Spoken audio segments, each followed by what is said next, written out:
ఇప్పుడు భారతదేశంలో జరుగుతున్న ఎన్నికలు చాలా ప్రాముఖ్యత సంతరించుకున్నాయి. దేశాన్ని దోచుకున్నటువంటి కార్పొరేట్ సంస్థలు, వాటికి మద్దతు తెలుస్తున్నటువంటి మోడీ ఒక పక్కన, ఈ దేశాన్ని రక్షించుకోవాలి, దేశ సంపదను రక్షించుకోవాలని కోరుకుంటున్నటువంటి ప్రజలు మరో పక్కన ఈ ఎన్నికల్లో పోటీ పడుతూ ఉన్నారు. ఈ ఎన్నికలు కార్పొరేట్ సంస్థల ఫైనాన్స్తో బీజేపీ ఎన్నికల బరిలో ఉన్నది.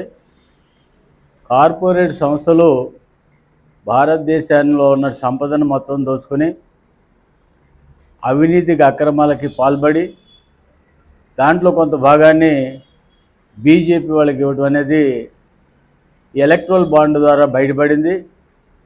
అయినప్పటికీ కూడా అవినీతి కార్యక్రమాలు చేస్తూ అవినీతి డబ్బుతో ఎన్నికలు పాల్గొన్నటువంటి బీజేపీ సిగ్గు లేకుండా మేము ఇంకా నిజాయితీగా ఉన్నాం, అవినీతికి వ్యతిరేకంగా పోరాటం చేస్తామని నక్క వినయాలు ప్రదర్శించడం అనేది సరైనది కాదు.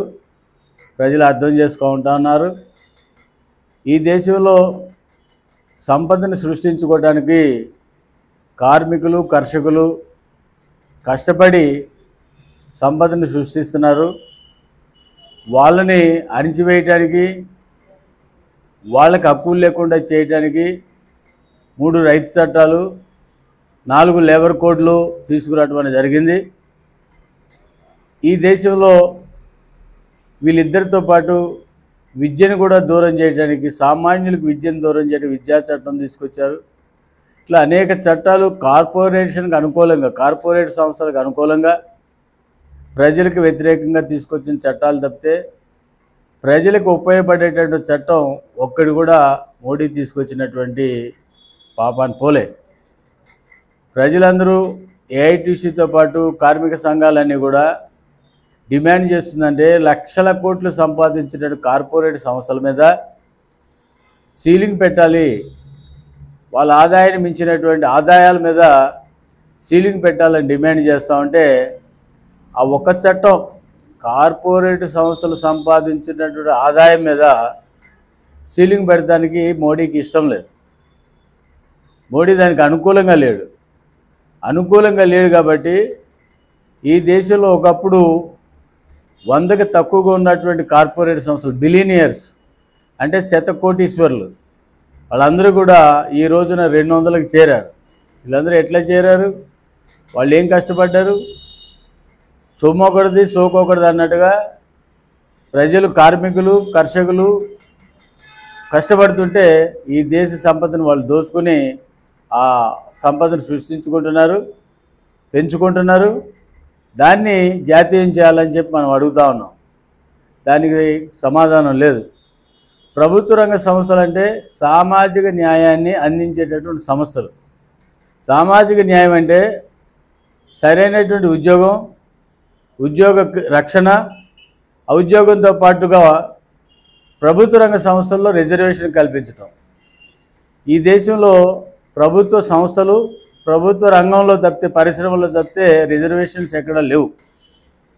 వాటిని మూసేయటానికి, ఎత్తివేయటానికి ప్రభుత్వ రంగ సంస్థలు మూసేస్తున్నారు. ప్రభుత్వ సంస్థల్లో ఉద్యోగాలని తగ్గించడం, లేకపోతే లేకుండా చేయటం మూలంగా ఈ దేశంలో రిజర్వేషన్ల మీద ఆధారపడినటువంటి సామాజిక వర్గాలు ఏవైతే ఉన్నాయో వాళ్ళు తీవ్రమైనటువంటి నష్టాన్ని ఎదుర్కొంటున్నారు. అందుకే ఏఐటీసీగా ప్రభుత్వాన్ని డిమాండ్ చేస్తున్నాం. ప్రభుత్వ రంగాన్ని కాపాడుతుంతో పాటుగా రిజర్వేషన్స్ ప్రైవేట్ ఇండస్ట్రీస్లో కూడా పెట్టాలని చెప్పి డిమాండ్ చేస్తున్నాం. అది కూడా చేయడానికి మోడీకి ఇష్టం లేదు. ప్రైవేటు రంగంలో రిజర్వేషన్స్ వస్తే అక్కడ కూడా ఎస్సీ, ఎస్టీ, బీసీ వగైరాలందరికీ కూడా రిజర్వేషన్లు వస్తాయి, ఉపాధి కల్పించడానికి అవకాశం ఉంటుంది. ఇటు ప్రభుత్వ రంగ సంస్థలు మూసేయటం, ప్రైవేట్ రంగంలో రిజర్వేషన్ లేకుండా చేయటం అంటే బీజేపీ చూస్తున్నటువంటి రాజ్యాంగాన్ని మారుస్తా అన్న అర్థం ఏంటంటే సంపదనంతా కూడా కొద్దిమంది చేతిలో పెడతాను, ఉపాధి లేకుండా చేస్తాను, ఈ రిజర్వేషన్ ద్వారా హక్కు కలిగిన వాళ్ళకి హక్కు లేకుండా రాజ్యాంగాన్ని మారుస్తారని చెప్పడం తప్పితే మరొకటి కాదు.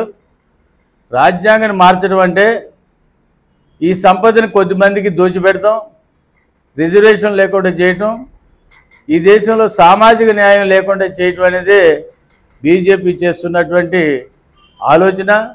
దాన్ని ప్రజలు పూర్తిగా ఎండగట్టాలని చెప్పి పిలిపిస్తూ ఉన్నాం. రేపు ఎన్నికల్లో బీజేపీ ప్రభుత్వం మొదటి దఫా ఎన్నికల్లో బోల్తా కొట్టింది. రెండో దఫా జరుగుతున్నటువంటి ఎన్నికల్లో కూడా ఎదురీత ఉన్నదని తెలుస్తోంది. అనేక సర్వేలు చెప్తా ఉన్నాయి. ఓవరాల్గా వాళ్ళు ఎన్ని చెప్పినప్పుడు కూడా సర్వేల ప్రకారం 210, 220 కన్నా ఎక్కువ దాటే పరిస్థితి లేదు. ఈసారి మోడీ ప్రభుత్వం ఓడిపోవటం ఖాయం, ఇండియా కూటమి గెలవటం ఖచ్చితం అని చెప్పి సర్వేలు తెలియజేస్తూ ఉన్నాయి. ఎందుకంటే మోడీ భారతదేశంలో ఒకటే ఉంచుతాను, ఒక రకంగా ఒకే దేశంగా ఉంచుతాను అన్నాడు. మణిపూర్ మన దేశంలో ఉందా లేదని అడుగుతాను. మణిపూర్లో ఉన్నటువంటి సమస్య మీద ఎందుకు స్పందించలేదు, మణిపూర్కి ఎందుకు వెళ్ళలేదని అడుగుతా ఉన్నాం. అదే రకంగా అనేక ఈస్టర్న్ స్టేట్స్లో ఈ మోడీ చేస్తున్నటువంటి దానికి వ్యతిరేకంగా వాళ్ళందరూ కూడా ఏకమయ్యారు. వాళ్ళందరూ కూడా మోడీని ఓడించడానికి సిద్ధపడతా ఉన్నారు. ఎందుకంటే ఈరోజు మణిపూర్లో జరిగిందే రేపు మాకు కూడా జరుగుతుంది. మేము భారతదేశ పౌరులుగా చూడట్లేదు కాబట్టి మాకు సపరేట్గా మాకున్నటువంటి హక్కులు మాకు ఉండాలని చెప్పి వాళ్ళు కోరుతున్నటువంటి పరిస్థితి ఉన్నది. ఈ రకంగా భారతదేశంలో మోడీ హవా తగ్గిపోయింది, మోడీ ఓడిపోవటం ఖాయం, ఇండియా కూటమి గెలవడం అనేది రూఢిగా ఉన్నది. దీనికి ఈ దేశంలో ఉన్న కార్మిక వర్గం, అట్లాగే కర్షకులు, అట్లాగే శ్రామికులు అందరూ కూడా కృషి ఏకమై మేధావులందరూ ఏకమై బీజేపీని ఓడించడానికి కంకణం కట్టుకున్నారు. తెలంగాణ రాష్ట్రంలో కూడా బీఆర్ఎస్ అవినీతిలో కూరుకుపోయింది. అనేకమైనటువంటి ఫోన్ ట్యాపింగ్ కేసులు ఇరుక్కుంది, మద్యం కేసులో ఇరుక్కుంది. అసలు బీఆర్ఎస్ అంటేనే అవినీతికర పార్టీ అని చెప్పి ఒక ముద్ర పడిపోయింది. కాబట్టి ఎన్నికల్లో ఎంత చేసినప్పుడు కూడా వాళ్ళు గెలిచే పరిస్థితి లేదు. ఏదైతే ఇన్ని చట్టాలు, ప్రజా వ్యతిరేక, కార్మిక వ్యతిరేక, కర్షక వ్యతిరేక చట్టాలు తీసుకునేటువంటి మోడీ ప్రభుత్వం, బీజేపీ ఇక్కడేదో మేము స్థానాలు కల్పించుకుంటాం, గెలుస్తామని చెప్పి ప్రగల్భాలు పడగలనే అది సాధ్యం కాదు. తెలంగాణ ప్రజలు బీజేపీకి ఎలాంటి స్థానం కల్పించే పరిస్థితి లేదు. కాబట్టి తెలంగాణలో కూడా కాంగ్రెస్ ప్రభుత్వమే గెలిచే అవకాశాలు ఉన్నాయి. ఇక్కడ ఉన్నటువంటి కార్మికులు, కర్షకులు కూడా కాంగ్రెస్కు మద్దతు తెలియజేయాలని చెప్పి ఏఐటీసీగా పిలిపిస్తున్నాం. ఈ రకంగా ఇక్కడ కాంగ్రెస్ని గెలిపించడం, దేశవ్యాప్తంగా ఇండియా కూటమిని గెలిపించడం మూలంగా భవిష్యత్తులో మన రాజ్యాంగాన్ని కాపాడుకోవాలని, పౌర హక్కులు కాపాడుకోవాలని, కార్మికులు, కర్షకుల హక్కులు కాపాడుకోవడానికి ఒక గ్యారంటీ ఏర్పడుతుంది. ఆ గ్యారంటీ కోసం మనందరం కలిసి కృషి చేద్దామని చెప్పి పిలిపిస్తా ఉన్నాం.